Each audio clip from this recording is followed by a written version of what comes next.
माझे नाव काम मला काढून घेऊ दे.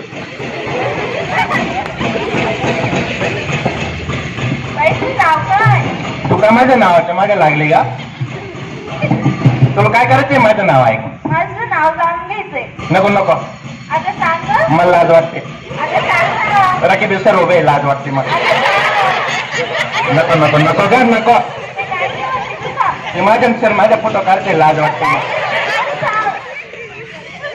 तिकडे सोनम सरांना मी घाबरते बाई. नको नको नको ग नको नको नको. ते जाधव सर मला सुपरविजन लावून देते. नको नको ग नको. मी ना घाबरते बाई नाव सांगायला. नको नको नको मला खाऊन घेऊ दे. माझं नाव आहे पण तुला काय करायचंय? माझं नाव तर ऐकायचंय का तुला? माझं नाव ऐक बरं का. मग मी माझं नाव सांगते बाई. ऐका बरं माझं नाव काय आहे बाई. मला ना सगळेजण येडी म्हणते. येडी काय म्हणता? मी सांगितलं अवश्य करेल. आजकाल आपल्यामध्ये आपण शाळेत जातो शिकतो पण संस्कार नावाची गोष्ट नाही. पुस्तकातून काय शिकावं हे माहीत नाही. आणि जे एका वेडीला कळलं ते आपल्याला कळालं नाही. आणि ती वेडी आपल्या बारुडातून त्या ठिकाणी आपलं महत्व सांगत आहे. माझ्या बारुडाचं नाव आहे वेडी. आणि त्या वेडीसारखा मेकअप त्या ठिकाणी मी केलेला आहे. ही वेडी आपल्याला ज्ञानाचं महत्व सांगत आहे. ती वेडी असून तिला कळलं तर आपण शहाणे असून काय कळत नाही. तुझं नाव काय? सांगते ना बाई. माझं नाव आहे बकुळा. मी फार लांब राहते बाई. नको ग लय लांब राहते मी. नको नको नको. तुला काय करायचंय एवढ्या चौकशा? नको नको ग. कुठे राहते? तुझं नाव काय? तुला काय करायचंय का त्याच्याशी? मी सांगू का? नको लाज वाटते मला. नको मला खाऊन घेऊ दे. थांब. मीनाबाई त्या काळ्या बाबाजवळ राहते. तिकडे नाही का तो काळ्या बाबा? तो तिकडं आहे बाबा. इटेवर उभा आहे तो. इटेवर उभा आहे बऱ्याच वर्षापासून. 28 युगापासून उभा आहे तो. गावाचं नाव काय? गावाचं नाव? तू येशील का माझ्याबरोबर त्या गावाला? अगो लय लोक जातात त्याच्या दर्शनाला बाई. अगो बाई सोलापूर जिल्ह्यामध्ये गाव आहे ते. आमच्या गावाचं नाव आहे पंढरपूर. हा तिथं चालली मी आता. मी तिथे जाऊन काय करणार माहितीये का? बाई बाई बाई सगळे लोक मला दगड मारते म्हणते येडीचे बाई. पण आता काय सांगू तुला. आता मी जरी येडी असली ना बाई मला आहे ना. काल नरेंद्र मोदींचा फोन आला होता. काल नरेंद्र मोदी मला काय म्हणले माहिती का? नको बाई तुला लाज वाटते. नको सांगू का? नरेंद्र मोदी मला म्हणे कोणच सांगणार नाही ना? नको तुम्ही दिल्लीला सांगून द्यायला नाही सांगणार ना? ऐका नरेंद्र मोदी गुपचूप फोन आला होता मला. आणि नरेंद्र मोदी सांगत होते मेरे प्यारे भाई और बहनों. माझ्या प्रिय बंधून भगिनींनो. हिंदी बोलतात ते काय? कोणती भाषा बोलतात? पुढे काय म्हणे माहिती का? मैं बकोड़ा के घर जाना चाहता हूँ. अगं बाई माझ्या घरी येणार आहे म्हटले ते. आज मैं मुंबई से पंढरपुर बकोड़ा की झोपड़ी में जा रहा हूँ. बकोड़ा की झोपड़ी में जा रहा हूँ म्हणे. आणि बकोड्याच्या झोपडीत काय म्हणे माहिती का? मैं बकोड़ा से शादी करने वाला हूँ. तुला हिंदी कसं कळत नाही का? तू काही असं. अगं मोदी साहेब म्हणे मला बकोळाशी लग्न करायचे बाई. हा बाई हा बाई. पण मी नाही सांगितलं बरं का त्यांना. नाही नाही नको बाई नको. मी जाऊ दे. तुला एक सांगू का? मला ना 2 मैत्रिणी आहे. तुला काय करायचंय त्याच्याशी? नुसते चौकशी करते. सोनाल सांगणार नाही ना? एकीचं नाव आहे यम्मा मारी. हा माहिती का? माझी एकदम जिगरी मैत्रीण. आम्ही कॉलेजला बरोबर होतो. आटपाडीला पंढरपूर जवळ आटपाडी आहे ना ते कॉलेजला बरोबर होता. कोण आणि पण आता ती झाली काय ते म्हणताय ऍक्टर का फॅक्टर काय झाली ती आणि मी झाली येडी बाई काय करते तू काय येडी झाली पण मला ते काळ्या बाबाचं येड लागलं ना पंढरपूरच्या दुसऱ्या मैत्रिणीचं नाव काय हा आता दुसरीच सांगते बाई नको नको ती तर लय भारी आहे बाई काय तिचं नाव नको जाऊ दे आता सांग ना नको नको मला खाऊन घेऊ दे थांब आता सांगू का हो. तिचं नाव आहे श्रीदेवी हा? श्रीदेवी श्रीदेवी हा श्रीदेवी या दोन मैत्रिणी आहे मला कुठे चालली आता हा आता मी आहे ना मी आता अशीच गावागावा फिरते का बरं काय करते बाई लोक मला नाव ठेवतात येडी येडी म्हणते गो बाई काय करते आता मग तू चांगलं राहायचं ना काय मग काही असं चांगलं नाही का सांग बरं मी का चांगलं नाही राहत का मग तू अशी येड्या गबाळ्यासारखी फिरती का येडं गबाला मग आता काय करते सगळे येडे म्हणते मला लोक काय एवढी शहाणे आहे का तुला सर्व आहे वेडे म्हणता मग चांगलं राहायचं ना बाई आता काय सांगू ग माय माय माय माय माय माय माय द्वापार युग झालं कलियुग संपत आला आता सत्य येऊ लागेल काही दिवसांनी पण माझ्या माणसाला बाई त्या काळ्या बाबाचं येड काही समजलं नाही ग माय मला जसं येड लागलंय त्याचं तुला वेळ का लागली त्याचं? मला ना त्याचं येडच लागलंय जाऊ दे पण का लागलं? येडच लागलंय त्याचं त्याने मला येड लावलंय ग बाई कशाचं त्याने मला येड लावलंय कशाचं तुला काय गरज आहे त्याच्याशी चांगलं कर त्याने मला ना कोणी सांगणार नाही ना नाही त्याने मला ना नामाचं येड लावलंय बाई कोणतं नाव नामाचं येड माहित नाही तुला नाही तुझं काहीच उपयोग नाही शिकून तू किती शिकली ग माय पाचवी हे ग काय काहीच नाही मग मी चांगली तुझ्यापेक्षा तू किती शिकली मी पीएचडी झाली पीएचडी काय पीएचडी झाले मी येडी येडी येडी नाही पीएचडी येडी हा म्हणजे काय दोन विद्यापीठाची पीएचडी झाली मी म्हणजे काय तुला पीएचडी माहित नाही नाही गेलं तुझं सगळं आयुष्य वाया गेलं जाऊ दे. शिकलेली मला कसं माहित असतात नाही मी पीएचडी केली बाई जाऊ दे येडी म्हणजे काय बरं आता जाऊ दे ते पीएचडी जाऊ दे माझा काळा बाबा काय सांगतो बघ आता मी एक दिवस गेले आणि त्याच्या पुढे नतमस्तक झाली बाई आणि त्या काळ्या बाबांनी मला काय सांगितलं माहितीये का तो काळा बाबा म्हटला अरे अरे अरे मला वाईट वाटतं म्हणे रडायला लागलं तो काळा बाबा म्हणलं का रे बाबा तू का बरं रडतो मग त्यानं काय सांगितलं माहितीये का म्हणे या लोकांनी मला 28 युगापासून इटावर उभं केलं ग माय माय माय माय माय 28 युग हो आपण एक तास उभं नाही राहू शकत 28 युगापासून माझा इटल तिथं उभा आहे हो पंढरपूरला आता तू कुठे चालली मग आता त्याचं रडगाणं घेऊन मी प्रत्येक गावागावात फिरते आणि लोकांना सांगते काय सांगते माहितीये का काय सांगते नाम घ्या बाबांनो नाम घ्या देवाचं नाम घेतल्यानं चांगलं होतं पण आजचे पोरं नामच घेत नाही माय माय माय माय माय अभ्यासही करत नाही नामच घेत नाही नाम कोणतं घेतलं पाहिजे आपण कोणतं नाम घ्यायचं कोणतं पोरं कोणतं नाव घेते माहिती का पोरांना आजकालचं सांगा कीर्तन प्रवचन नका सांगू बारूद नका सांगू दुसरंच काहीतरी सांगा काय सांगतात हा टीव्ही सांगा पिक्चर सांगा असं काही सांगा नाही का एका पोराला मी विचारलं काय रे म्हणलं काय काय अभ्यास करतो का म्हणे करतो म्हणे मला तो म्हणतो तू येडी आहे, तू कशाला अभ्यासाचं विचारते म्हणलं मग तुला विचारू नको तुला काय विचारू म्हणे तू शिकली असती तर तू येडी झाली असते का अरे म्हणलं मी तुला भारी आहे म्हटलं मग तो मला काय म्हणलं माहितीये का तू मला म्हणे मला काय येतं माहितीये का तुला काय म्हणे मी गाणं म्हणतो म्हणे गाणं कोणतं बोललं नाही तुला गाणं लय भारी म्हणून दाखवलं मला ते कोणतं तर ते नवीनच गाणं आलं गाणं म्हटलं तो हा ते गाणं नाही का थांब मला खाऊन घेऊ दे थांब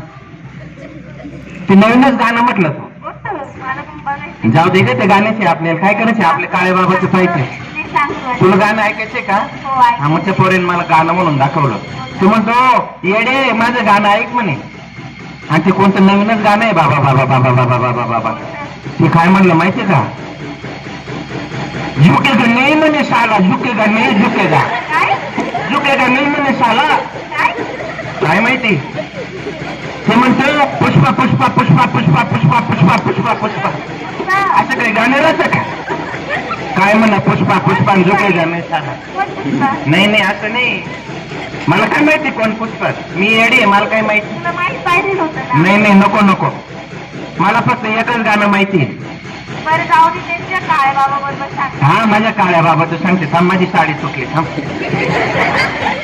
ऐक माझा काळा बाबा काय म्हणतो काळा बाबा म्हणतो काय